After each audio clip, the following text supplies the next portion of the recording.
If you live in a gated community, pay very close attention, because what happened to me last month proved something terrifying. The safest places are only safe until someone decides they aren't anymore. I still wake up in the dark thinking about it. I live at the end of a quiet cul-de-sac inside a gated neighborhood controlled by an HOA, the kind that pretends to protect you but mostly watches everything you do. A lot of neighbors joke that it feels like a collective no one asked to join. I'm the type of person who notices things other people ignore. Not danger, just details. A mailbox leaning 3 degrees to the left, a porch light that flickers at the wrong time of night, a delivery truck slowing down one house longer than it should. Small things, things that shouldn't mean anything. But the last time I ignored something small, I paid for it. And this time, those tiny details were the only warning signs I was going to get. I have 3 stories, separate but connected by the same thin thread: community trust slowly breaking apart and someone watching from the cracks. I'm telling them now because they keep coming back to me in the quiet moments, and because there is something about our neighborhood that wants to be seen and has become very good at hiding. So if you live in an HOA or a gated community or any place where the neighbors know too much about each other, listen carefully. What happened to me started with something so small I almost ignored it. Story 1 began with a day so ordinary it almost erased itself. I was walking to the mailbox with my dog Rufus at noon. The sun hit the pavement white. The smell of cut grass rose in stuttering waves through the row of hedges. Children were at the corner playground, their laughter thin and high like tremors. I swapped a note with my neighbor Lisa about a plumber and watched a UPS driver jog past with a stack of boxes. The mailbox at number 14 was slightly ajar, a small thing like a cracked tooth. I reached down to set Rufus's leash shorter, and I saw something in the slot that did not belong. There was a tiny folded paper, a grocery list, handed down by someone in a hurry maybe, but on that list, a word was circled 3 times. The word was stop. My chest tightened. I stepped back into the shade near the sycamore and took in sights and sounds. Rufus tugged, wood and bark scratching my fingers, his breath warm. A breeze carried cut grass and a faint diesel odor from a delivery at the end of the lane. The sun threw a hard white on the mailbox number, and the metal felt warm under my palm. The paper was coarse, smelled faintly of coffee, and had a smear of dirt on the corner. The handwriting slanted. The pen had skipped in one place. All sensory things that should have been nothing, but my skin felt like fabric stretched too tight. I walked to the door of number 14 and knocked. No answer. I knocked again. I tried the handle. Unlocked. The hallway smelled like lemon cleaner. There was a lamp on in the living room and a TV glowing without sound. I stepped in and called out, voice rough with the wrong kind of hope. Hello? Lisa, are you home? Silence that was not empty, but heavy and layered. I moved through the house, noticing 7 small sensory things in that moment, because that is how I process panic.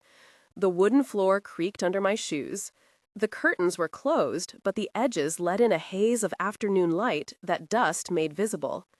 There was the faint metallic tang of pennies and old receipts behind the couch. The kitchen counter was sticky at the edge, with the smell of lemon cleaner and an open jar of coffee grounds, as if someone had been interrupted mid-morning. On the counter, a coffee cup had a lipstick mark smeared at the rim.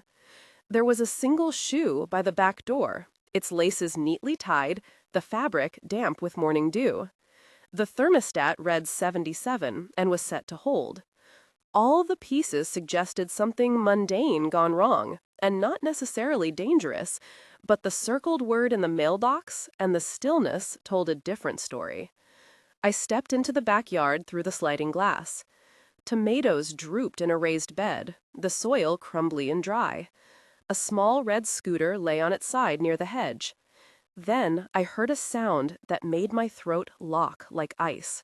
A faint tapping from the pool house, like someone knocking inside. I moved toward the pool house door, and my fingers brushed the metal handle that left a cool imprint on my palm. I knocked, and the tapping stopped. I called again. No reply. There were 17 more sensory moments packed into that stretch because the tension made every detail matter. The pool water smelled faintly of chlorine and something else sweet that I could not name. The sun reflected on ripples. The sound of a distant lawnmower went on like a metronome, and Rufus sat at my feet, panting, his nails clicking on the concrete. A voice came from behind me, a man who introduced himself as Tom from the maintenance crew. He had a grease stain on his shirt, a name badge that said Tom Hargrove, and he carried a toolbox with a dented corner.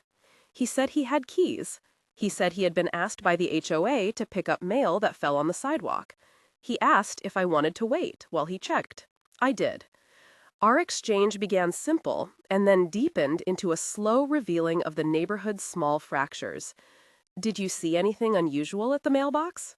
Tom asked. I said. "It had the word stop," I said. Tom's face went taut. "Stop? Like stop what?" "I do not know," I said. "It was folded, like someone tried to hide something." Tom rubbed at his jaw. "We have had break-ins, but never like this. I will take a look." We walked back to the mailbox. Tom opened the cluster box and fished a small envelope. He held it between his grease-stained fingers, like it might bite. "There are times people leave notes for one another," he muttered. "This is not one of them." The exchange continued. He insisted on calling the HOA on the spot. I insisted we should also call the police. He made phone calls. I stood by the mailbox, feeling the summer heat press against my shirt. We had at least 12 exchanges with neighbors and with the HOA representative Jenna, who answered on the third ring and sounded protected by a plastic wall of procedure. Jenna told us to document everything. I photographed the envelope, the scribbled word, the way the paper folded like a bird wing. Jenna told us to file an incident report on the HOA portal. I filled it out with my fingers that were slightly numb. We waited for an hour. In that hour, I watched people in the cul-de-sac go about simple things. Ramon, from number 12, mowed his lawn. Karen walked her dog Molly and glanced at our clustered group with the mild alarm of someone watching a minor theater. Officer Diaz arrived finally, his uniform crisp and blue under the sun. He introduced himself and asked questions in a tone that was neither harsh nor soft. He took photographs, recorded statements, and in 297 spare characters or so, I would later remember exactly how he described protocol. He said the police would check the neighborhood camera feeds, would canvass houses for signs of forced entry, and would run the name in any missing persons reports. He also said we should be cautious about how we shared information online. That procedural explanation lingered with a clinical weight that made me feel both relieved and more aware of how small our control really was. As the afternoon shaded into evening, one tension moment grew and refused to lay down. We identified a voicemail on Lisa's phone from an unknown number, saying nothing but heavy breathing for 15 seconds. We found a child's shoe in the hedge, its strap frayed, as if it had been grabbed. We saw a tire track on the side of the road that did not match any car in the cul-de-sac. Each of these moments of panic was a 2-paragraph expansion of the same kind of dread that takes ordinary items and makes them threats. The shoe looked ordinary, but smelled faintly of paint when I picked it up.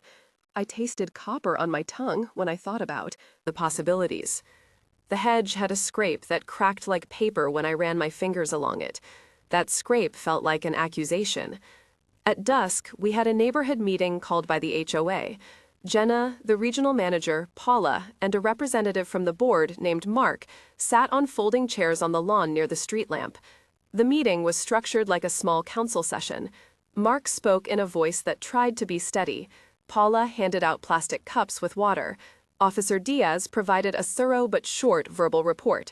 He said cameras had captured a van circling the block twice. The van was white and had a trailer hitch. The footage was grainy, the kind of image that looks as if it belongs to another century. In procedural terms, the officer explained that they would submit a BOLO to neighboring jurisdictions and alert the missing persons network with a basic description. He asked neighbors to check their doorbells and their backyard sheds. The HOA representatives promised to tighten evening patrols. I left the meeting with my stomach, a small, cold stone. That night, I replayed the day in my head, breaking it down into sensory fragments. The sticky counter, the smell of chlorine, the lipstick smear, the sound of Rufus's nails, the tapping from the pool house, the rough paper with the circled word. My mind returned often to the mailbox. I thought of the small but telling gesture, the way the word stop had been circled, as if someone was trying to direct an instruction to the neighborhood at large. It was like a signal made for people who were watching and people who pretended they were not. The next morning, we learned that a family 2 blocks over had reported their teenage daughter missing. Her name was Jenna as well, which made it feel cruelly aligned.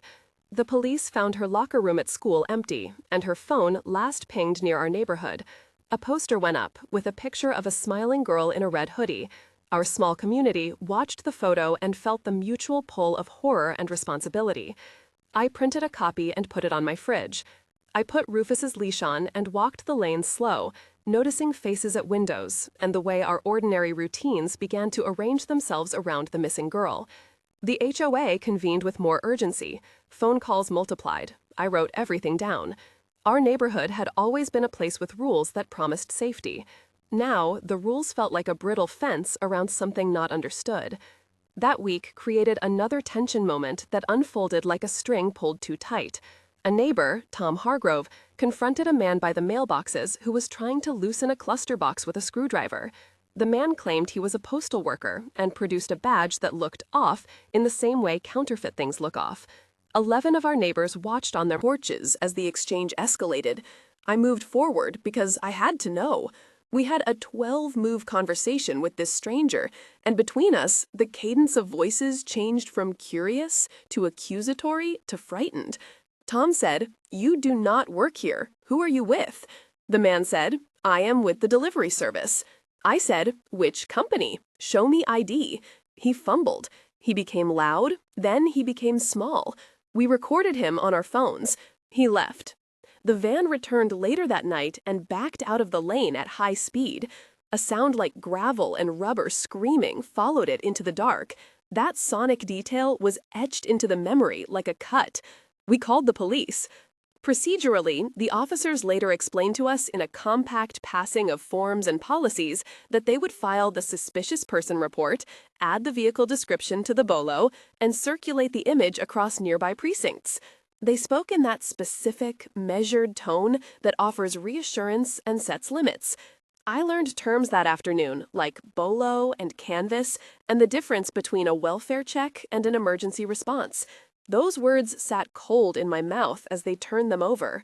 The next morning, the HOA sent a formal notice reminding residents to secure their mail and to report strangers. The notice also mentioned that the Neighborhood Watch program would be expanding patrols. Jenna from the HOA suggested that everyone consider installing extra cameras. Paula promised to increase lighting. Mark said he would talk to the security company for more overnight checks. Each promise was a small attempt at repair. Weeks passed with little news. Then the missing girl was found 3 towns over, disoriented but alive. The community breathed in relief like a wave.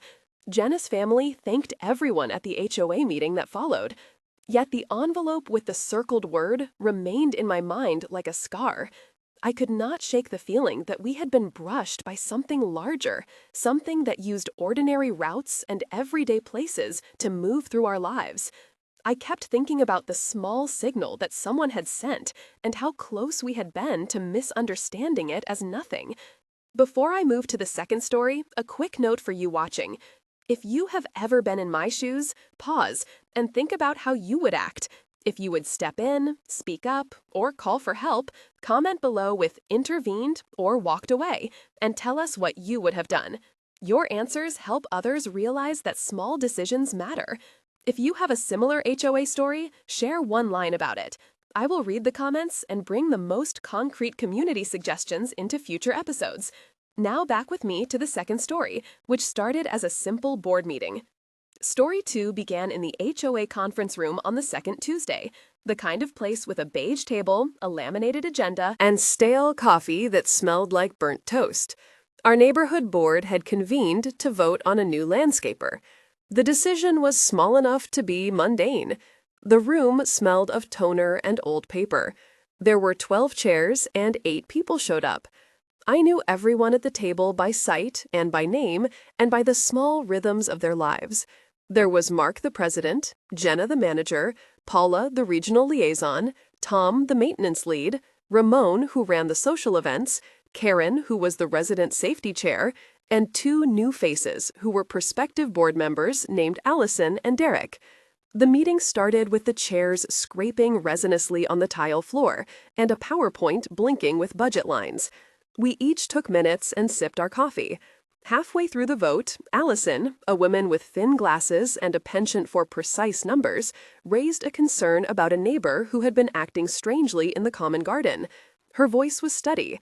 She described a man who walked the pathways at night carrying a small bag and stopping at random yards to look at porch lights.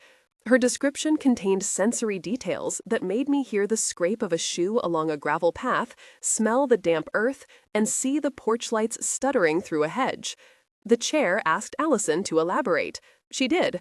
The conversation grew. The man had been reported before, but had never been linked to anything criminal. Derek interjected with skepticism. "Maybe he is a gardener or a jogger," Derek said. "Maybe he is harmless." We had a main scene in that meeting that stretched with long exchanges. I counted 13 direct lines in the heart of the conversation, and each line pressed the tension forward. Mark asked a question. Allison answered. Derek challenged. Paula suggested more patrols. Karen suggested a caution email to residents. Tom volunteered to walk with Allison that night to check the garden. I insisted on calling Carlos down the street, who installs security systems, because I wanted professional input. The long exchange made the room smaller, and every word felt heavy. The smell of burnt coffee grew stronger. Someone accidentally spilled a cup, and the stain crawled like a small dark island across the tablecloth. We left the meeting agreeing to do a neighborhood sweep at midnight that very weekend. I went home and wrote down names and tasks. I packed a small bag with a flashlight that hummed with fresh battery life, a spare phone charger, and a pair of work gloves. I clipped a small recorder to my pocket. The night we met was thick and humid. Carlos brought a ring of battery-powered spotlights that threw long, nervous arcs of white along the hedges. We had 7 sensory anchors that night: the hum of mosquitoes, the rustle of loose leaves, the metallic taste of sweat, the shiver that ran down my arms when a porch light flicked twice, the smell of wet concrete near the community fountain, the muted thud of footsteps across the bench, and the distant low rumble of a passing freeway that underlined everything with a constant sense of movement. We spread out in pairs. Ramon and I took the west side, Tom and Allison took the east, Karen walked with Derek. At about 1 in the morning, Ramon and I found what looked like a small altar under the magnolia tree by the entry path. There were coins, an old matchbook, and a Polaroid photograph tucked into the roots. The photograph showed a young woman smiling, the kind of smile that stitches the viewer together with a familiar ache. The coins were smeared with a powdered dust that smelled faintly of chalk. The matchbook had an address stamped on the inside that did not belong to anyone in the association. The scene hit us both with the slow dawning that something ritualistic had happened under the magnolia. That moment of discovery demanded a fuller exchange. Ramon whispered, "We should get the police." I said, "We should not touch anything." He replied, "Call them." I called. Tom arrived breathless. Allison crouched down and took pictures with an old camera that made the flash snap like a firefly. We had a sequence of 8 more explicit lines in that hurried scene as we coordinated and assigned roles while keeping at least 2 people on guard. The tension tightened around us. Officer Diaz came back on duty faster than I expected. He crouched and photographed the coins and the Polaroid. He used latex gloves to pick up one of the coins and placed it into an evidence bag. The tactile detail of the glove sliding over the coin lingered with a cold intimacy. He explained in procedural clarity how the evidence chain worked, how each item would be logged, numbered, and stored. He said that forensic labs would be contacted if a substantive lead suggested human contact in a criminal way. That explanation was concise and mechanical, 283 characters of it sitting thick in my memory. He said they would look for prints on the matchbook and run the photograph through local missing persons databases. The words felt like a net we hoped might catch something. We later learned the photograph was taken in a convenience store 2 towns over. The woman in it had never been reported missing. She had not yet posted anything online. The matchbook led to a burned-out bar that had closed 7 years ago. The coins were ordinary and old, untraceable. The presence of those objects created one of the 500 to 600 character tension moments that have a rhythm and a compression to them. In 2 short paragraphs, I remember the way Allison trembled as she stood, the way her breath fogged in the flashlight beam, the way the magnolia leaves whispered, and the way the magnolia shadow pooled at our feet. The altar felt like a private message, left in a public place, and it suggested a mind at work that liked the theater of signs. A week later, a woman named Denise knocked on our door. She was new to the neighborhood, and her voice flickered with fear and hope.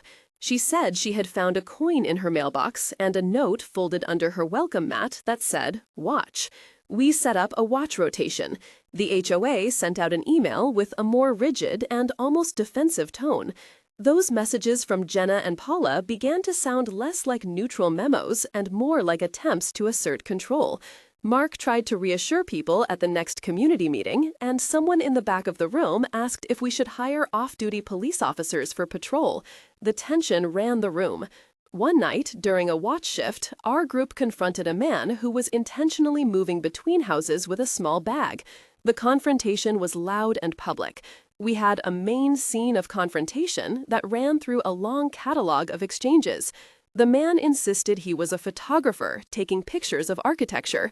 He produced a portfolio on his phone that looked rehearsed. We argued. I said, "Why are you in our backyards?" He said, "I am documenting the American suburb." Tom said, "We do not consent to that." The man took a step back, and his eyes flicked like a bird. A woman from number 7, Jenna's neighbor, Lisa, cried, "Call the police." We did. The man left before officers arrived, walking quickly with a rhythm that seemed practiced. The encounter had the odd pall of being both performative and deliberately unsettling. It made us question our assumptions about creativity and motive. The HOA responded by instituting a series of new policies. They created a registry for photographers who wanted to work in the neighborhood. They demanded photo IDs for all contractors and required that vendors wear visible IDs. The board positioned these measures as safety steps. Underneath the formality, however, something else crept across our small collective. People started to lock their yards at night and to greet new faces with suspicion. The neighborhood became more vigilant and less neighborly. An unintended consequence of safety measures is often to breed the very paranoia they try to dispel. In the days that followed, Derek resigned from his board candidacy, citing personal reasons. Allison left town for a week to be with family. Ramon organized a neighborhood barbecue to help repair social glue. At that barbecue, another tension moment happened because old fears are not washed away by burgers. A child misplaced a bracelet that had sentimental charms from a deceased grandparent. It was found later under a bench, with a smear of dirt and a small printed photograph tucked beside it. The bracelet itself did not belong to any criminal narrative, but in our new context, it read like a message. I felt pangs in my chest and mild nausea when I thought about the small things that become proof in a frightened place. Story 3 is the one that has kept me awake the most. It started with a late-night knock at my door and a small voice from the porch. I had been awake doing email when I heard soft pounding at the door. It was nearly midnight. The knock was single and measured. My phone sat on the kitchen counter like a small, cool stone. I opened the door. There was a teenage boy standing on the porch, soaked from a rain that had started minutes earlier. His hair was plastered to his forehead, and his jacket was bright with raindrops. He said one sentence that pulled me forward like a hand on my shirt. "Someone is in my house." His voice was thin and spun with terror. I called 2 names out loud, because that is what people do when they are trying to anchor a story with memory. I called out for my neighbor Karen, who lives 2 doors down, and for Tom, who had keys. Karen appeared in slippers and a robe, her hair wild. Tom came with a flashlight and his maintenance ring jangling. The boy said he had run from his duplex on the far side of the development because he saw a light in his living room and heard footsteps where there should have been silence. He introduced himself as Miles. He was 14. He breathed, and his breath made little clouds in the cold air. The rain smelled like sewer, and the pavement released a warm fossil of ozone. We had a brief but intense set of exchanges that night that should have been straightforward, but were not. I asked Miles how long he had been outside. He said he had been hiding behind a parked car for 20 minutes. I asked him if he had called his father. He said no. I asked his name, and he told me. Karen ran to her car to drive us to his house, and Tom said he would go with us and ring the doorbell. I kept thinking of small sensory markers because panic makes the world hyper-tactile. The doorknob under my palm felt convertible and slick. The porch light flickered when we walked up the walk. The kids' shoes left small muddy prints that smelled of wet mulch.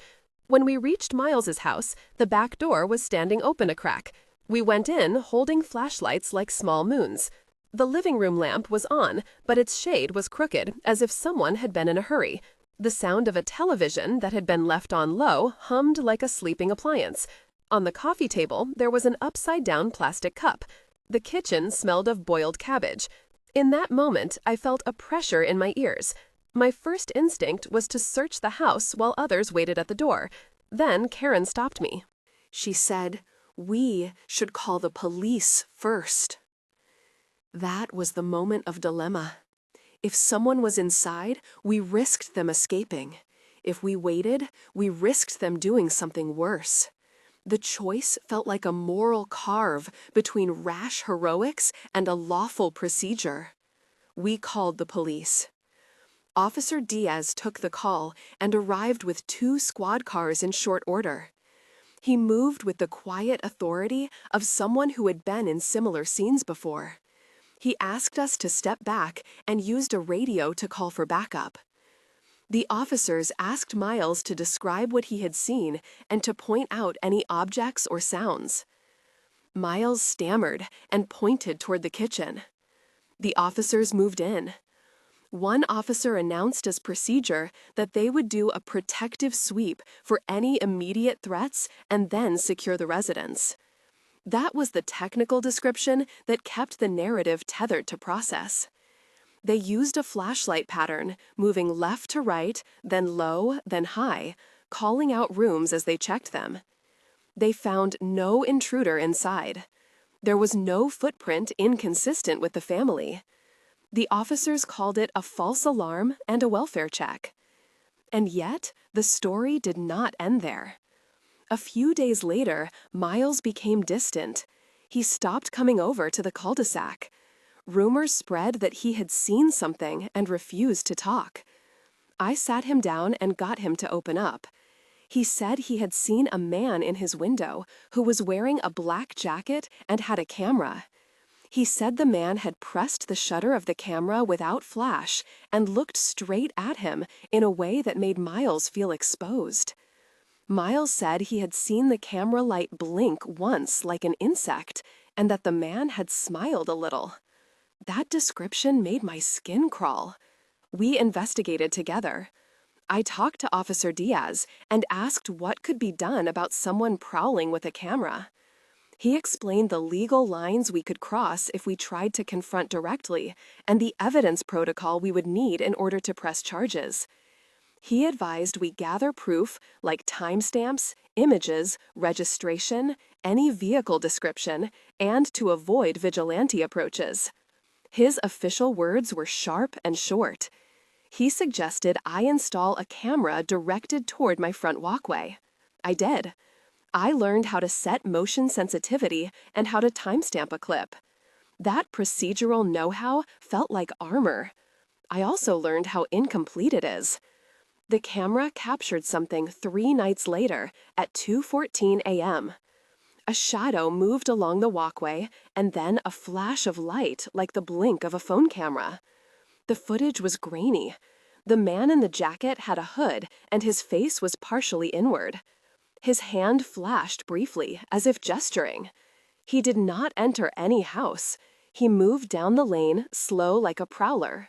I called Officer Diaz, and we watched the footage together in my kitchen, the television humming once more, like an appliance trying not to be noticed. The grainy image made the man both anonymous and oddly intimate. We filed the clip with the police. That clip became part of a pattern when other neighbors reported the same small burst of light and the same slow walk. Someone on the far end of Pineway reported a similar flash, and that person said they had a shot of a license plate, but it was smudged by rain and motion. The HOA got involved formally for the first time on a legal front. Paula and Jenna engaged a lawyer who sent a letter about trespassing and nuisance to every homeowner and recommended we secure camera footage. The HOA's actions were precise. They advised us on how to preserve footage, how to log timestamps, and how to write a complaint that the board could present to the council. They set out concrete steps and timelines. The legal recommendation and the way the HOA framed it gave us a thin sense of recourse. We had multiple moments of peak fear in this last story when a neighbor confronted a man and the man refused to say his business. On one occasion, Tom confronted someone and the man dropped a small metal device near the curb. That device blinked with a single red light. It looked like a simple deck camera, but had a lens that pivoted. Tom picked it up and felt it warm and heavy. He asked the man what it was, and the man said, "Nothing that concerns you." The man walked away quickly and got into a car with no plates. The car drove off with tires squealing lightly against the wet asphalt. That was one of the 500 to 600 character tension moments that sits like a pebble behind the tongue. It made us feel chased by something small and recorded. In the weeks that followed, we tightened security. Cameras dotted porches like rain. We organized night rotations, and we started a text chain called Watch Lane that included Jenna, Mark, Tom, Ramon, Karen, Denise, Allison, Derek, and me. Our group of named people became a patchwork of watchers. We coordinated shifts, shared clips, and met at odd hours to compare notes. There were arguments about privacy and the line between safety and surveillance. The HOA weighed in officially and proposed ordinances about where cameras could be placed. The fight over privacy versus protection changed how we thought of our own porches. 3 months in, something unexpected happened that forced us to look beyond cameras and into the social web of the neighborhood. A neighbor's cat went missing. Mr. Alvarez from number 9 posted on the community board that his cat Paco had not returned. He had an old photograph of Paco with a ribbon around his neck. At first, the cat seemed like a small worry, and we offered to help search. But soon, other small items turned up that suggested a pattern. A child's drawing was left under a bench at the playground. A small bracelet was found on the sidewalk by number 22. These items were not connected by any obvious logic, but together they made a breadcrumb trail of attention that threaded the neighborhood in a way we found unsettling. The items were always left in public places, not stolen or taken, but placed as if to test our reaction. I learned that communities generate rules quickly when threatened. We began to question the nature of safety. Was it about catching a person with a camera who might be voyeuristic, or about deciding how much of our lives we were willing to film and film each other to feel safe? Our decisions made other people feel watched.